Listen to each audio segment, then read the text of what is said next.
Ang pagwali ni Juan nga tigbautismo. Marcos Kapitulo 1, 1:8. Maukini ang mayong balita mahitungod kang Hesu Kristo nga anak sa Diyos. Nagsugod kini sa dihang natuman ang panagna ni Propeta Isaias. Kaniadto pagisulat ni Isaias ang gisulti sa Diyos mahitungod sa iyang anak. Kini nagaingon, ipadala ko ang akong tigbalita una kanimo aron sa pag-andam sa imong agianan. Kini nga tigbalita mao ang magwalig makusog sa kamingawan. Magingon siya sa mga tao, andaman ninyo ang agianan alang sa Ginoo. Tulira ang dalan nga yang pag-aagian.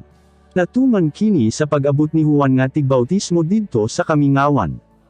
Daghan ang mga tao nga miadto kanya gikan sa tanang lungsod sa Judea, ug daghan gayod ang gikan sa Jerusalem. Nagwali si Juan kanila nga nagaingon, hinusoli ug biyay ninyo ang inyong mga sala ug pagpabautismo kamo, ug ang Dios mo pasaylo kaninyo.